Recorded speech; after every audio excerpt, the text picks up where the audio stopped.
আমার ভাইয়েরা, দোস্ত আহবাব, সমস্ত মুসলমান মায়েরা যদি এই আরজু করতো আমার ছেলে পরে ইঞ্জিনিয়ার হবে, ডাক্তার হবে, মুফতি হবে, মুহাদ্দিস হবে, জজ হবে, ব্যারিস্টার হবে, তাতে কোনো অসুবিধা নাই, কিন্তু জীবনের শুরুতে আমার ছেলেটাকে আমি হাফেজে কোরআন বানাবো, এটা আমার আরজু।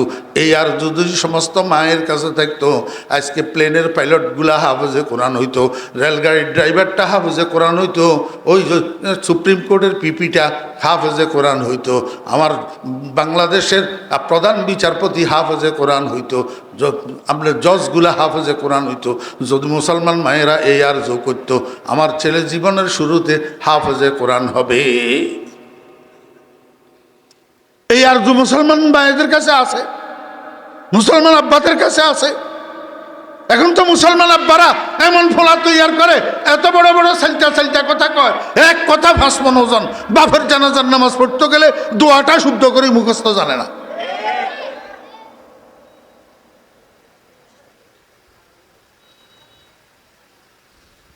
বাপজিয়ার জানাজা উঠতে গেছে, হিয়ায় হিয়ার বাপেরে ঠকাইছে। বাপজিয়ার জানাজা উঠতে গেছে, হিয়ায় হিয়ার বাপেরে ঠকাইছে, দোয়া সারা জানাজার নামাজ হরি চলিয়ে আছে।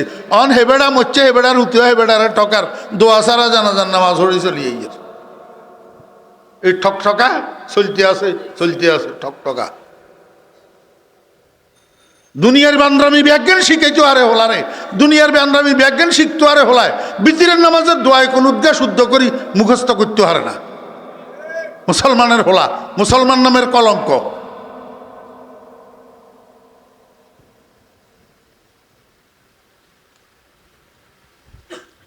আপনারা কইবেন হুজুর এত কড়াকড়ি কন, আরে কড়াকড়ি কইতেন না। ক্যান্সার ইঞ্জিন ধরলে এটা মলম লাগাইলে ক্যান্সার ভালো হইতো না, কাড়ি হেলাই দিন লাগবে, নইলে ক্যান্সার সারা শরীরে ছড়াই যাব। এখন তো ক্যান্সার হিন্দুয়ানি প্রথা, ইহুদি খ্রিস্টানের প্রথা, ইহুদি খ্রিস্টানের সংস্কৃতি, হিন্দুয়ানি সংস্কৃতি মুসলমান সমাজে ক্যান্সারের মতো প্রসারিত হয়েছে। মুসলমানের হোলারা মুসলমানই কি জিনিস বুঝে না, দুর্গা পূজা বুঝে।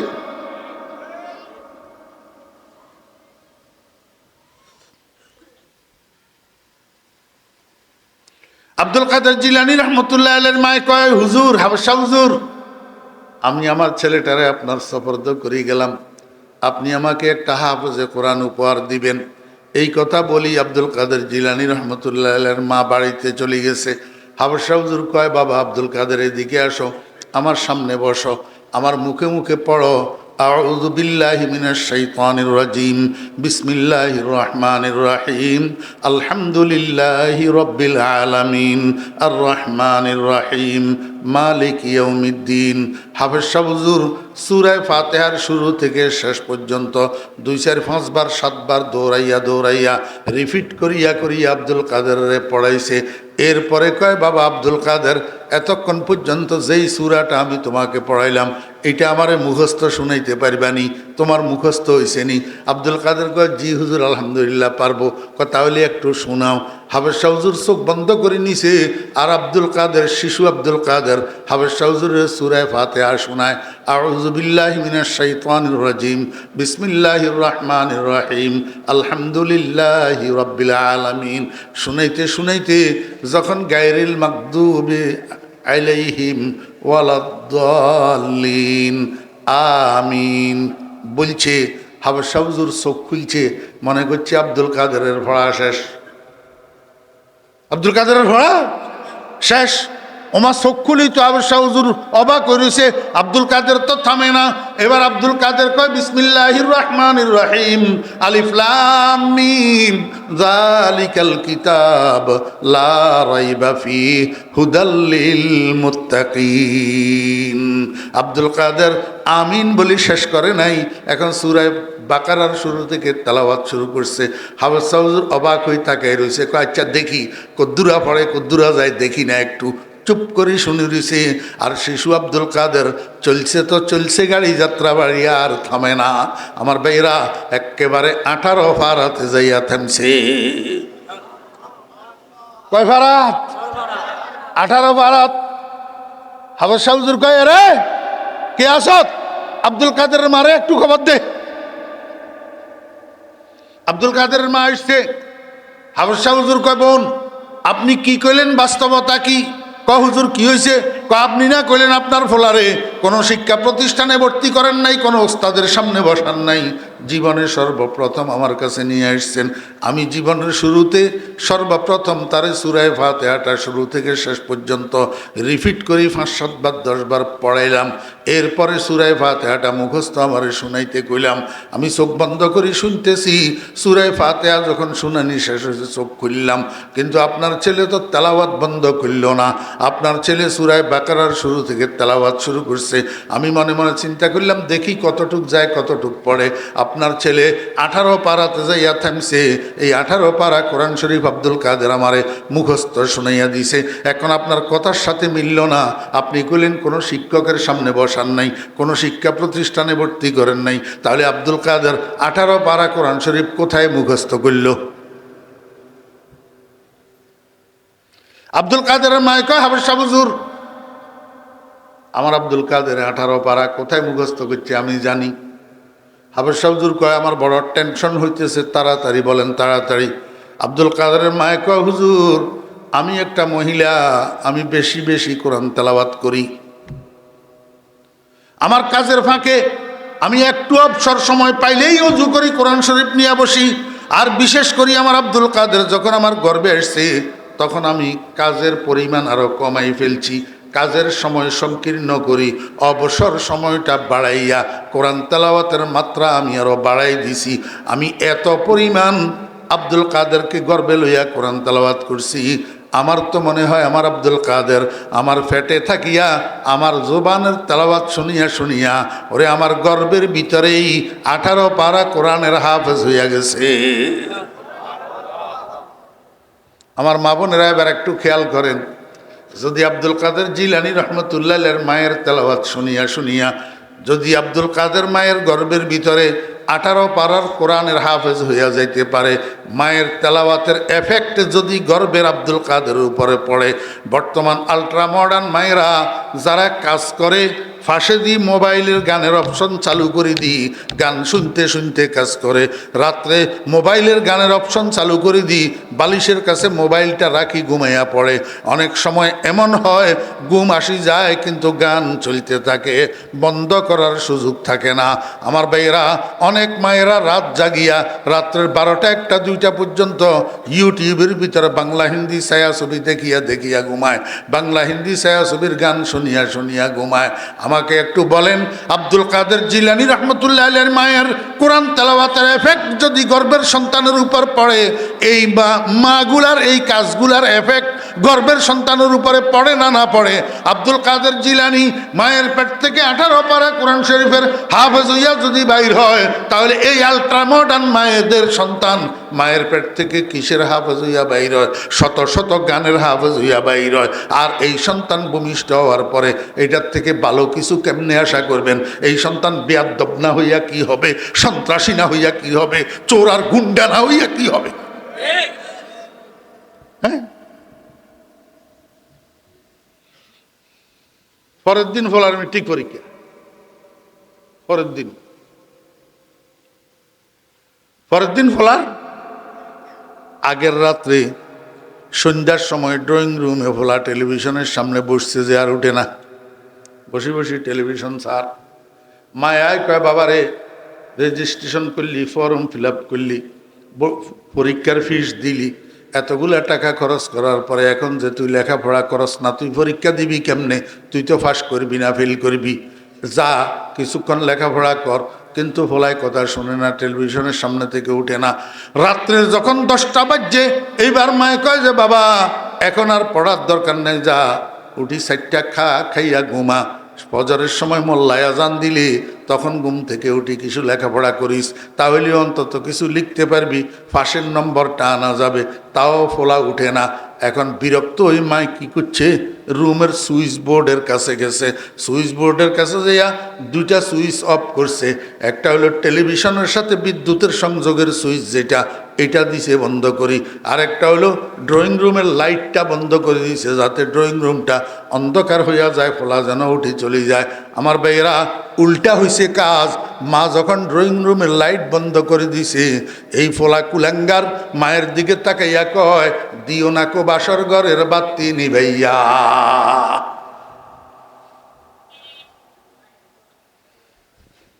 যেগুনের ঠোঁড়িতে আসনি আইয়ের এগুনের তাহায়া সরম নাই,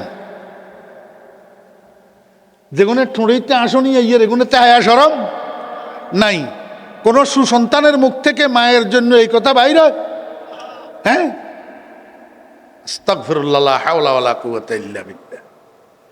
মেট্রিক পরীক্ষার্থী একটা ফোলার বয়স কত? হয় না,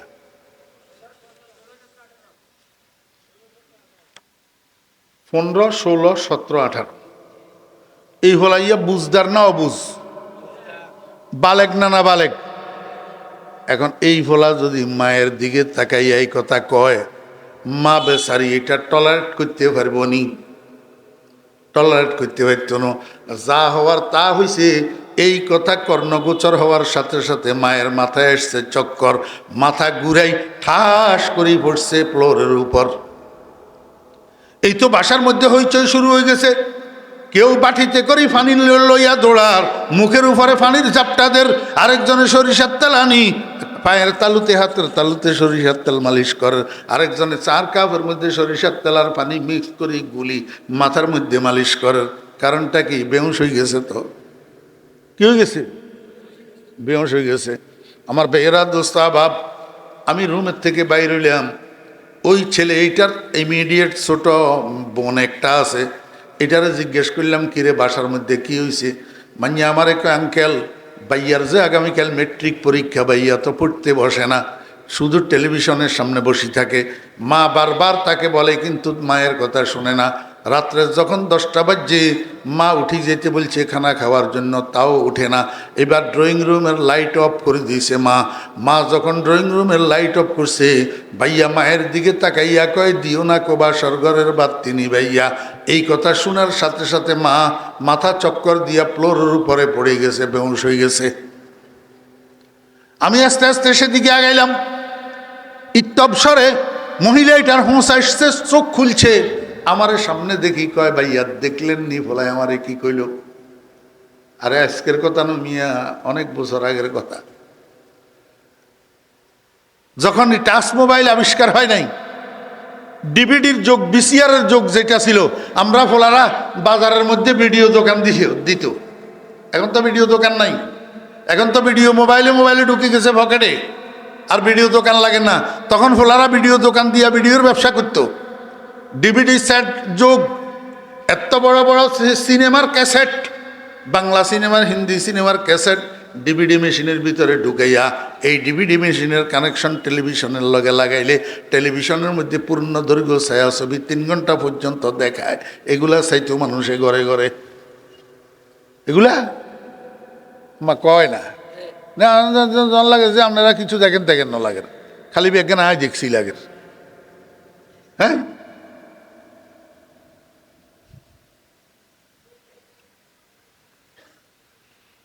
মহিলা এটা চোখ খুলি আমারে যখন দেখছে, কয়, ভাইয়া দেখলেন নি ফলাই আমারে কি কইল? আমি উত্তরে কইলাম, তোরে আমার মনে চাইতেছে এখন 3টা লাথি দিতে, তোরে এখন আমার মনে চাইতেছে 3টা। ঘরের মানুষ সব আমার দিকে তাকাই রয়েছে, ফেল করি। বেচারি বেহুশ হয়েছে, আবার হুঁশের মধ্যে আসছে। হুজুরের সাক্ষী করলো। এখন হুজুরে এইটা কিয়া কইল, বলে 3 লাথি দিত।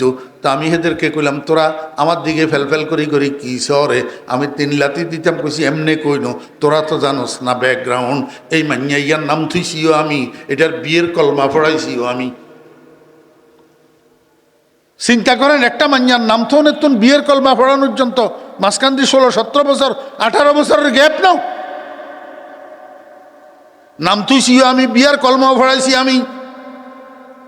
যে স্বামীর কাছে মাইয়া ইয়ারে বিয়া দিয়েছে, স্বামী একটা বিজনেস ম্যাগনেট, বিরাট ব্যবসায়ী। আমার বেয়েরা দোস্ত বাবা, প্রতি রাত্রে স্বামী দোকান বন্ধ করিয়া আসার সময় দুইটা ক্যাসেট নিয়ে আসে, সিনেমার ক্যাসেট, ছায়াছবির ক্যাসেট, বাংলা হিন্দি ছায়াছবির 2টা ক্যাসেট নিয়ে আসে।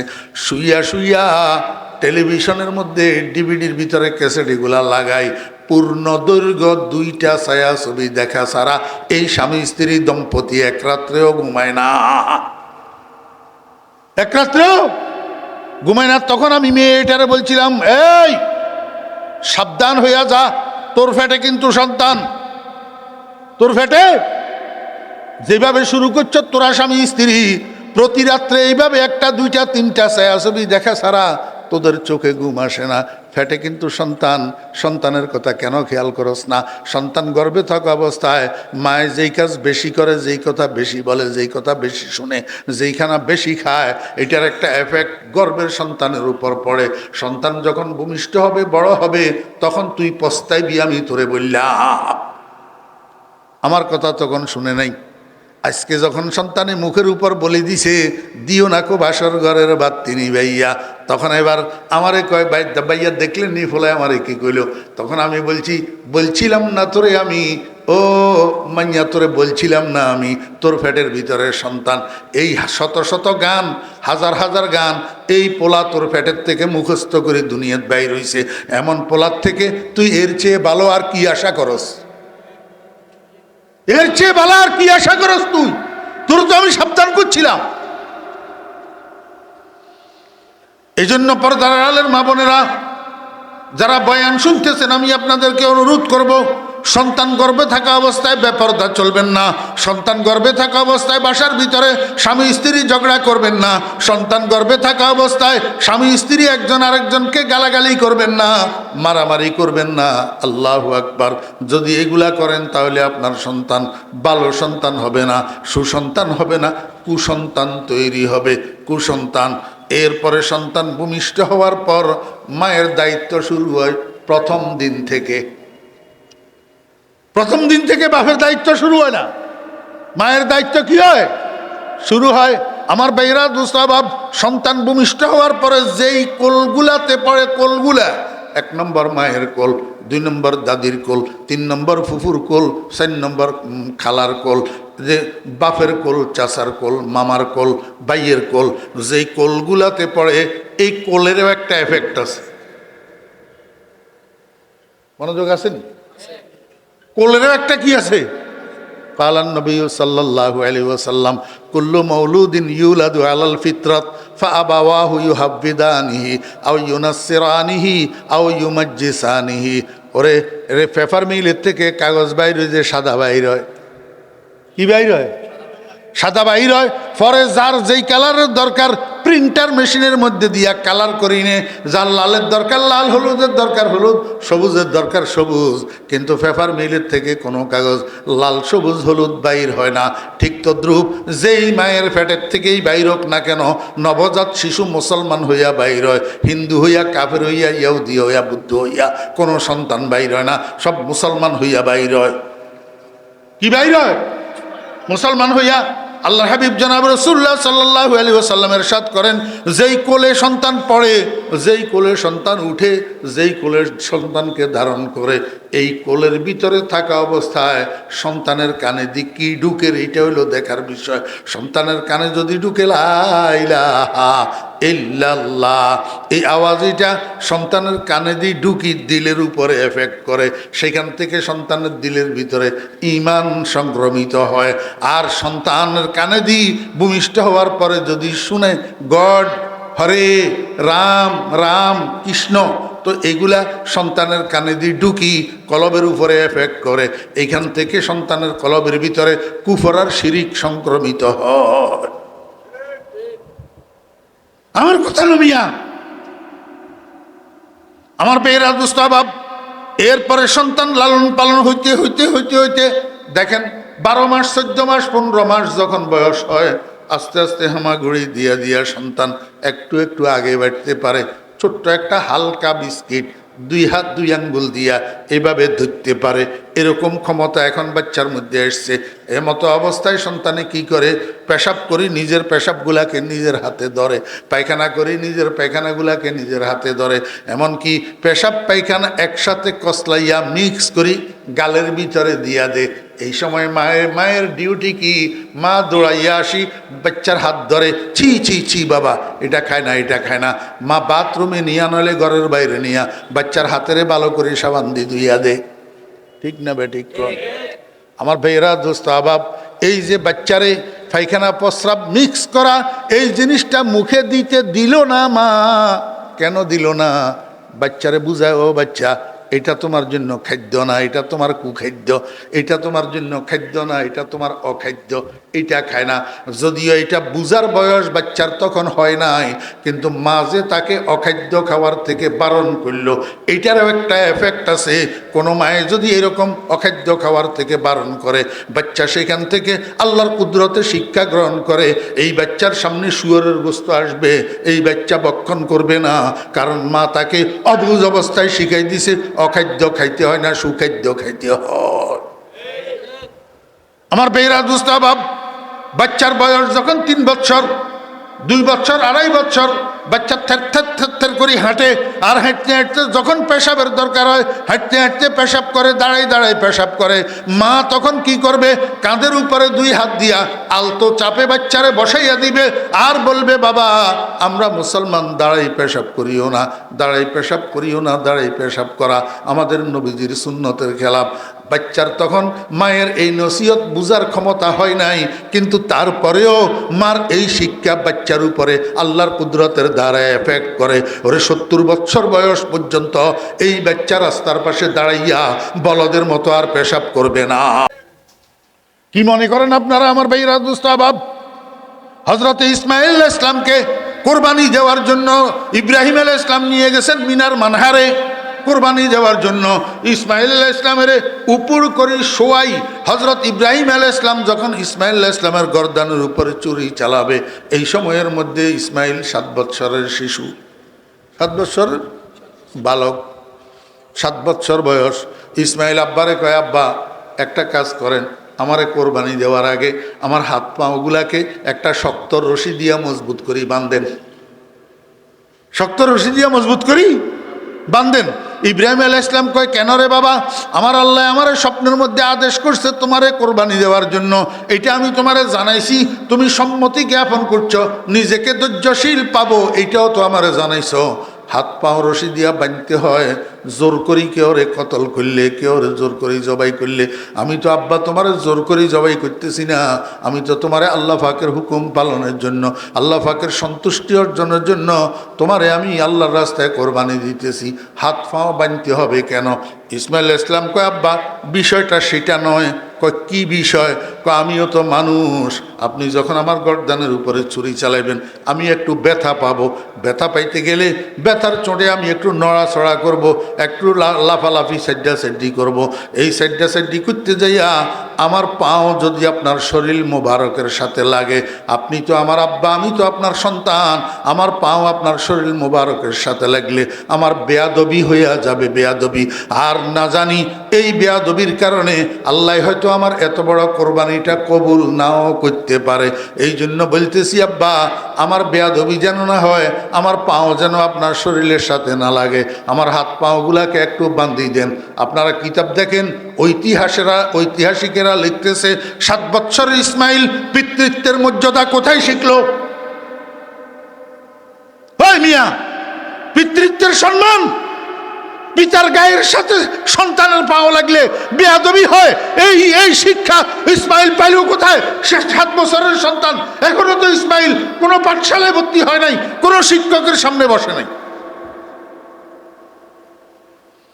না মক্তব কি কারামত থি, না ফয়জানে নবুয়ত থা, ना मकतब की करामत थी ना फैज़ान नबूवत था, सिखाया किसने इस्माइल को आदाब बेफरजंदी, सिखाया किसने इस्माइल को आदाब बेफरजंदी। আমার বেরা দোস্ত বাপ, ঐতিহাসিকেরা, আমাদের মনীষীরা লিখতেছেন, ইসমাইল এই শিক্ষা কোনো শিক্ষকের থেকে পায় নাই, কোনো পাঠশালা, কোনো শিক্ষা প্রতিষ্ঠান থেকে পায় নাই, বরং ওনার আম্মা জান হজরতে হাজরা আলাইহিস সালামের কোলে পাইছে। কারণ মায়ের কোলটাই হলো একটা সন্তানের জীবনের প্রথম পাঠশালা। এই মায়ের কোলে সন্তান ভালো শিক্ষা যদি পায় তাহলে সন্তান মানুষের মতো মানুষ হয়। মায়ের কোলে সন্তান যদি ভালো শিক্ষা না পায় তাহলে সন্তান মানুষের মতো মানুষ হয় না। এই জন্য আমার ভাইরা, দোস্ত, আবাব, আমি আপনাদেরকে বুঝাইতে চেয়েছিলাম পারিবারিক শান্তি, সামাজিক শৃঙ্খলা, জাতীয় নিরাপত্তা পুনঃপ্রতিষ্ঠিত কিভাবে করবেন। এখন সমাজে যেই মানুষগুলার বয়স আছে 5 বছর, যেই মানুষগুলার বয়স 6 বছর, যেই মানুষগুলার বয়স 7 বছর, যেই মানুষগুলার বয়স 8, 9, 10 বছর, এই মানুষগুলার পিছনে একটু মেহনত করতে হবে। যেগুলা উপরে উঠে গেছে, যুবক যখন যৌবনে পড়ে যায়, এই যুবককে আর ঠিক করা যায় না। যুবককে ঠিক করার জন্য 5 বছর বয়স থেকে মেহনত করে আসতে হয়, তারপরে যাইয়া যুবক অরিজিনালিটির উপরে গড়ে উঠে। একটা যুবক যদি অরিজিনালিটির উপরে গড়ে উঠে তাহলে এই যুবকের দ্বারা পারিবারিক শান্তি বিঘ্নিত হবে না, এই যুবকের দ্বারা সামাজিক শৃঙ্খলা বিঘ্নিত হবে না, এই যুবকের দ্বারা জাতীয় নিরাপত্তা বিঘ্নিত হবে না। এবার বন্ধুরা, ভাইয়েরা, মুসলমানেরা, রাস্তা দুইটা আছে, একটা জেনারেল আর একটা অ্যারাবিক। একটা জেনারেল আর একটা অ্যারাবিক। আপনার সন্তানের সুসন্তান হিসাবে গড়ে তোলার জন্য আপনি কোনটাতে পরিচালিত করবেন এখন সিদ্ধান্ত নেবেন, আর কিয়ামতের ময়দানে জবাব দিবেন। কিয়ামতের ময়দানে আল্লাহ পাকের আদালতে আপনার সন্তানের জন্য যখন জাহান্নামে যাওয়ার সিদ্ধান্ত হবে, আল্লাহর আদালতে আপনার সন্তান আপনার বিরুদ্ধে মামলা করবে। ওয়াকালু রব্বানা ইন্না আতা'না সাদাতানা ওয়া কুবারানা ফাআদাল্লুনাস সাবিলা। রব্বুল আলামিন, আমি তো অনুসরণ করছিলাম আমার বড়দের, আমি তো অনুসরণ করছিলাম আমার কর্তাদের। আমার উপরে আমার আব্বা ছিল, আমার উপরে আমার বড় ভাই ছিল, ওনারা আমাকে যেই লাইনে পরিচালিত করছে, আমারে যদি আব্বাই মাদ্রাসায় ভর্তি করে প্রতিবাদ করার আমার যোগ্যতা ছিল না, আমারে যদি আব্বাই স্কুলে ভর্তি করে প্রতিবাদ করার আমার যোগ্যতা ছিল না। আমি যাই তৈয়ার হয়েছি আব্বার পরিচালনার কারণে তৈয়ার হয়েছি। যদি আজকে আমি জাহান্নামের খোরাক হই তাহলে আমার আব্বারে ডবল শাস্তি দেন, এইটা আমার অনুরোধ। আয় আল্লাহ, আপনার আদালত তো ন্যায়ের আদালত। রব্বানা আতিহিম যিফাইনি মিনাল আযাবি ওয়াল আনহুম লা'নান কাবীরা। আমার বেয়রা দুঃসাবাব, মাথার গাম পায়ে ফেলি, যেই সন্তানের লালন পালন করলেন সেই সন্তান দুনিয়াতেও তো আপনার কোনো উপকারে আসলো না। আপনি মরে গেলেন করোনায়, হসপিটালে ডাক্তারে ফোন করলো আপনার লাশ আনার জন্য, সন্তান তো গেল না আপনার লাশ আনার জন্য। আপনি সন্তানের বিয়ে শাদী করাইলেন, ছেলে মেয়ে হইল, এখন সন্তান বউ বাচ্চা লইয়া ফ্ল্যাট বাড়িতে আরামে থাকে, আর আপনারে পাঠাইল বৃদ্ধাশ্রমে। এরপরে আপনি মারা গেলেন, জানাজার নামাজ পড়তে গেল দোয়াটা গোড়ার ডিমাও জানে না। দুনিয়াতেও সন্তান 2 পয়সার কাজে আসলো না, আখেরাতে তো আল্লাহ পাকের আদালতে মামলা করি আপনারে জাহান্নামে ঢুকানোর ব্যবস্থা করল। আল্লাহু আকবার। আল্লাহ পাক আমাদেরকে বুঝার এবং আমল করার তৌফিক দান করেন। ও ভাইয়েরা, এখনো সময় আছে। সন্তানদেরকে মাদ্রাসায় পড়ান, সন্তানদেরকে হাক্কানি রব্বানি আলেম বানান, হাফেজে কোরআন বানান। যতগুলো সন্তান আছে পরে জজ ব্যারিস্টার বানাইয়েন, জীবনের শুরুতে একবার হাফেজে কোরআন বানান। ওয়া আখিরু দাওয়ানা আনিল হামদুলিল্লাহি রাব্বিল আলামিন ওয়া সাল্লাল্লাহু তাআলা আলা খাইরি খালকিহি মুহাম্মাদিন ওয়া আলিহি ওয়া সাহবিহি আজমাইন। আসসালামু আলাইকুম ওয়া রাহমাতুল্লাহি ওয়া বারাকাতুহু। আলহামদুলিল্লাহ আলহামদুলিল্লাহি নাহমাদুহু ওয়া নাস্তাঈনুহু ওয়া নাস্তাগফিরুহু ওয়া নু'মিনু বিহি ওয়া নাতাওয়াক্কালু আলাইহি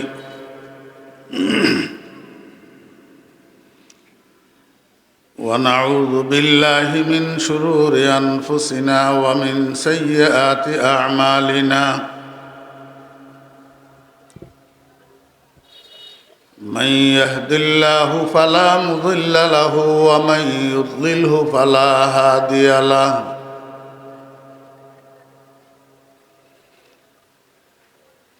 ونشهد أن لا إله إلا الله وحده لا شريك له.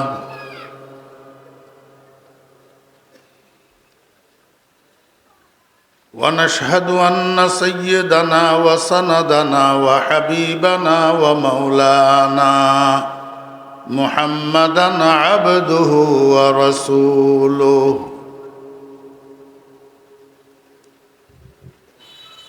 صلى الله تعالى عليه وعلى آله وأصحابه وبارك وسلم.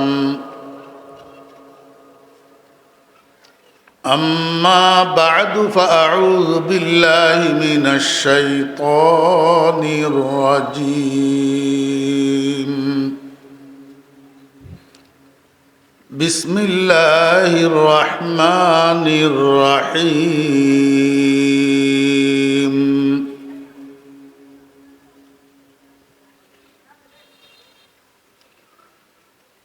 وقالوا ربنا إنا أطعنا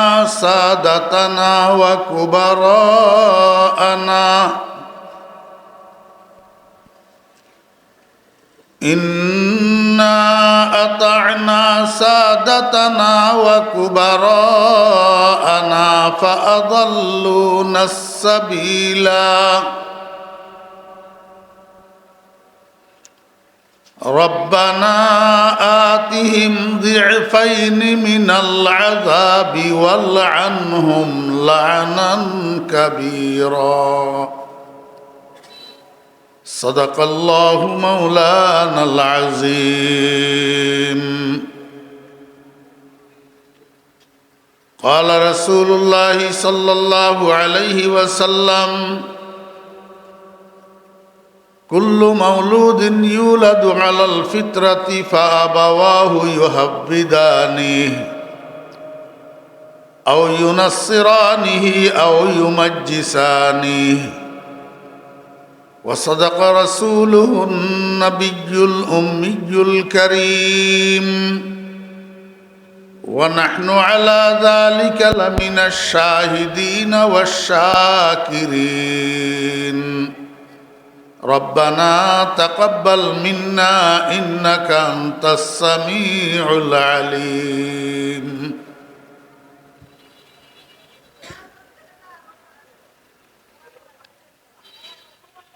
মুআজ্জাজ উলামায়ে কেরাম, সমাবেত ধর্মপ্রাণ মুসলমান ভাইয়েরা, পর্দার আলের সম্মানিতা পর্দানশী মা ও বোনেরা,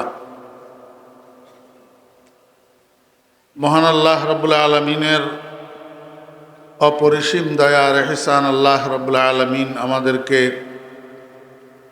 আজ 11ই ডিসেম্বর 2025 ইংরেজি তারিখে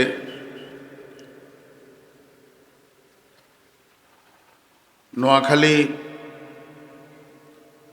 বেগমগঞ্জ থানার অন্তর্গত চৌমুহনী হাজিপুর আদর্শ জনকল্যাণ ফাউন্ডেশনের উদ্যোগে আয়োজিত 3 দিনব্যাপী এই মহতী তাফসিরুল কোরআন মাহফিলের আজ মধ্যবর্তী দিবসে আমাদেরকে অংশগ্রহণ করার তৌফিক দিয়েছেন। এই জন্য আমরা সবাই মহান রব্বুল আলামিনের শুকর আদায় করি, আলহামদুলিল্লাহ।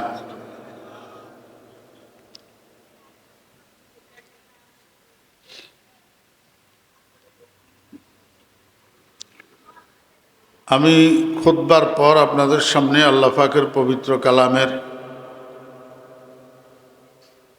ছোট্ট একখানা আয়াতে কারিমা তিলাওয়াত করেছি এবং সেই সাথে আমাদের সকলের প্রিয় নবী শফিউল মুজনবিন রহমতুল্লিল আলমিন জনাবে মুহাম্মদুর রাসূলুল্লাহ সাল্লাল্লাহু আলাইহি ওয়াসাল্লামের ছোট্ট একখানা হাদিস শরীফ পাঠ করেছি।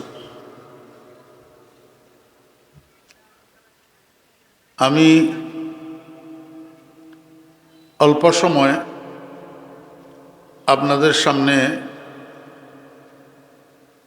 কিছু কথা বলার আশা করছি, যদি আল্লাহ পাক তৌফিক দেন। আজকে আমার কথা বলার বিষয় হইল, আজকে আমাদের পরিবারে শান্তি নেই, সমাজে শান্তি নেই, দেশে শান্তি নেই, শৃঙ্খলা নেই, নিরাপত্তা নেই। এটার কারণ কি এবং এটার থেকে উত্তরণের উপায় কি? পারিবারিক শান্তি, সামাজিক শৃঙ্খলা, জাতীয় নিরাপত্তা কিভাবে পুনর্প্রতিষ্ঠিত করা যায়, এই বিষয়ের উপরে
কোচিং করায়, এরপরেও দেখা গেছে 10 বিষয়ে পরীক্ষা দিলে 5 বিষয়ে ফেল মারে।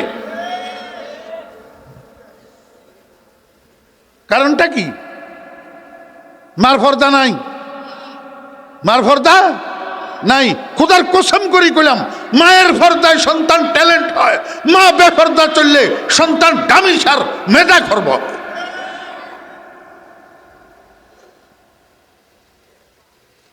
আমি এই জন্য আমার সারা বাংলাদেশের মাহফিলগুলাতে বলিয়া বেড়াই, আমার ভাইয়েরা বোনেরা যারা বিবাহ করছেন, যখন দেখবেন আপনাদের সন্তান গর্ভে ধারণ করছে, এই সন্তান গর্ভে ধারণ করা অবস্থায় স্বামী স্ত্রী বাসার মধ্যে ঝগড়া করবেন না, একে অপরকে গালাগালি করবেন না, বাসার মধ্যে মারামারি করবেন না, একে অপরকে মারধর করবেন না। যদি সন্তান গর্ভে থাকা অবস্থায় এগুলা করেন, তো ভূমিষ্ঠ হওয়ার পরে আপনার এই সন্তান বেয়াদব ছাড়া আর সন্ত্রাসী ছাড়া আর কিছু হবে না। কারণ হেতে তোর ঝগড়া চারটি গালাগালি মারভেড়ে তুই শিখিয়াছ।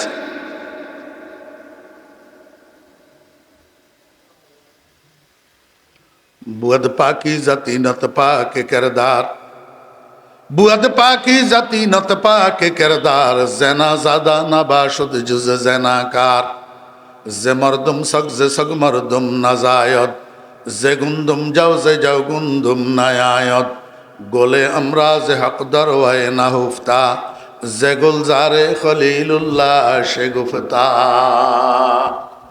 আল্লাহ। হযরতে ইউসুফ আলাইহিস সালামের জুলেখা হাপ্তনখানার মধ্যে নিয়ে আবদ্ধ করি ইউসুফ আলাইহিস সালামের কাছে যৌন কামনা নিবারণের আবদার জানায়। নাউজুবিল্লাহি মিন যালিক। হযরতে ইউসুফ আলাইহিস সালামের কাছে জুলেখা জেনা ব্যভিচারের আবেদন করে। হযরত ইউসুফ আলাইহিস সালাম কয়, জুলেখা তুমি বুঝো নাই, তুমি আমাকে চিনতে ভুল করছো। আমার আব্বার নাম ইয়াকুব, তিনি একজন নবী। আমার দাদার নাম ইসহাক, তিনি একজন নবী। আমার পরদাদার নাম ইব্রাহিম, তিনি একজন নবী। আমি ইব্রাহিমের নবুয়তের বাগানের পবিত্র ফুল, এমন পবিত্র ফুলের কাছে তুমি জেনাবে বিচারের মতো অপবিত্র কাজের কামনা করতে পারো না, আবদার করতে পারো না। তোমার এই কামনা কসমিন কালেও পুরা হবে না। কারণ মানুষের পেট থেকে মানুষ জন্ম নেয়, কুকুর জন্ম নেয় না। কুকুরের পেট থেকে কুকুরের বাচ্চা জন্মায়, মানুষের বাচ্চা জন্মায় না। ধানের ছড়ার ভিতরে ধান পাওয়া যায়, গম পাওয়া যায় না। গমের ছড়ার মধ্যে গম পাওয়া যায়, ধান পাওয়া যায় না। মা বাপ যদি পবিত্র হয়, সন্তান কোনোদিন অপবিত্র হয় না। আর মা বাপ যদি অপবিত্র হয়, সন্তান চরিত্রবান হয় না। বুয়াদ পাকি জাতি নত পাকে কেরদার, জেনা জাদা নাবাশুদ জুজ জেনাকার, যে মরদুম সগ যে সগ মরদুম নাজায়দ, যে গুন্দুম যাও যে যাও গুন্দুম নায়ায়দ, গোলে আমরা যে হকদার ওয়ায় না হুফতা, যে গুলজারে খলিলুল্লাহ সে গুফতা। আব্দুল কাদের জিলানী রহমতুল্লাহ নাম শুনছেন নি আপনারা? জি। হযরত বড়পীর সাহেব রহমতুল্লাহ আলাইহি কত উঁচা পায়ার মানুষ ছিলেন, এটা আমি আপনাদেরকে বুঝাইতে পারবো না। আব্দুল কাদের জিলানী রহমতুল্লাহের মকাম কত উঁচা ছিল, আজকে ফজর পর্যন্ত বয়ান করলেও শেষ হবে না। মুরিদি লা তাখাফ আল্লাহু রাব্বি আতানি রিফাতান নিলতুল মালি, ওয়া কুল্লু ওয়ালিয়িন আলা কদমি ওয়া ইন্নী আলা কদমিন নবিয়্যি বদরিল কামালি, দারাস্তুল ইলমা হাত্তা সিরতু কুতবান ওয়া নিলতু সা'দা মিন মাওলাল মাওয়ালি। এই কথাগুলো আব্দুল কাদের জিলানী রহমতুল্লাহ আলাইহির আমি অনুবাদ করতেছি না, শুধু পড়লাম ওলামায়ে কেরামরা যাতে বুঝে। আমার বেরা দোস্ত আবাব, এমন কথা আব্দুল কাদের জিলানীর মুখ ছাড়া আর কারো মুখের থেকে বাইর হবে যে এমন মায়ের পোলা দুনিয়াতে জন্ম নেয় নাই। দারাস্তুল ইলমা হাত্তা সিরতু কুতবান ওয়া নিলতু সা'দা মিন মাওলাল মাওয়ালি, ওয়া কুল্লু ওয়ালিয়িন আলা কদমি ওয়া ইন্নী আলা কদমিন নবিয়্যি বদরিল কামালি। আল্লাহু আকবার।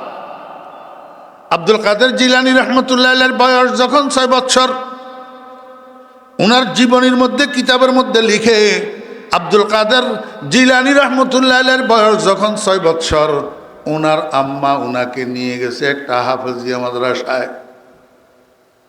হাফেজিয়া মাদ্রাসায় নিয়ে হাফেজ শাহ হুজুরের কয়, হাফেজ শাহ হুজুর, এইটা আমার ছেলে, নাম আব্দুল কাদের, বয়স 6 বৎসর, এখনো পর্যন্ত আমি কোনো শিক্ষা প্রতিষ্ঠানে ভর্তি করি নাই, কোনো ওস্তাদের সামনে বসাই নাই, এই জীবনের শুরুতে সর্বপ্রথম আপনার কাছে নিয়ে আসলাম। হ্যালো, ব্যাকল দিনে ফোন করতে পারছ না? দিনে কোথায় যাও? বয়ানের মাঝখানে কেন ফোন করো? একবার ফোন রিসিভ করি নাই, এরপরে আবারও করছি।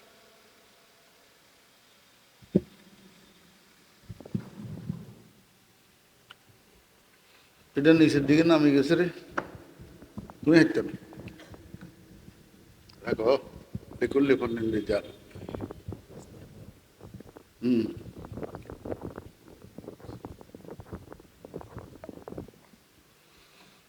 বন্ধ করে দিই।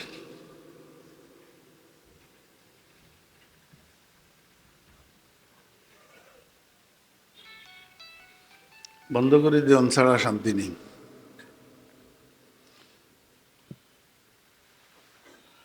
আপনারা কোন হুজুর এত গরম হইল, জ্বালাই কইলা কইলা এত করতে না, হ্যাঁ সবাই কেন অত করতে পারি না? এগুনের লাই কোনো টাইম বুঝে না, টেবিল বুঝে না, নামাজের টাইম বুঝে না, শোয়ার টাইম বুঝে না। রাত্রে 1টা বাজে ফোন করি, কয় হুজুর ইজ্ঞা তারিখের দরকার, রাইছে 1টা বাজে, এত ব্যাক কল না আছে।